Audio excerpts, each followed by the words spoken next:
Kuba namatisi kuniketa umuntfu ematfuba lancono emphilweni kuleli. Kepha inkinga yekungabi nabomatisi ichubeke njalo ngekwandza, ikakhulukati kulusha. Litiko letasekhaya libonakala lehluleka kwetfula tinsita esiveni njengoba bantfu bagcina bangcinga emahhovisi alelitiko nanobe sebatfakile ticelo tabomatisi. Ake sive kabanti ngaloludzaba. Unini ndiquqa apha ndifuna i-ID.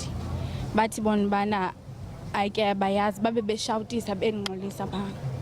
So ke ngoku bandifilishisa ndabuya bathi babaza ndizafumana i-SMS but ke ngoku ixesha liyahamba izikolo ziyavula so andizukwazi ufunda. Ngiyavaccinate can't vaccinate na because I need an ID angikwazi uregister for izinto ezi-important. Kubuhlungu because lezi zinto eziningi ama-scholarship amabhazari esikoleni ngenxa ye-certificate like into ezami nami babuhlungu mangibona abangani nami khuluma ngezinto lezi ngazi ukuthi mina anginayo like ngiyazibuza ukuthi impilo yami iyophelelaphi because nginama-ambitions ngempilo nami ngizama ukushithiza emasasekhaya. If ufailwa abantu like one-hope kibo ukuthi bona bangakusiza kubuhlungu, it's painful.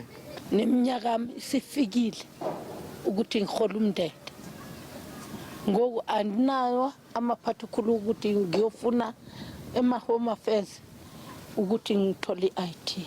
I-home affairs engiyithembile iyafeyila ukungilungisela izinto kukumanje sibhakelene njengamagondwana in 3 room yomkhukhu singabantu abayi-10 endlini. We have nowhere to go bhuti wami. If abantwana bami ukuthi bazophila the way mina ndiphila ngakhona and then loo nto iyandistressa and yathi manje social work bengixelela ukuthi abantwana bami bangakhona ukuba nama-document if mna ndingasoleka.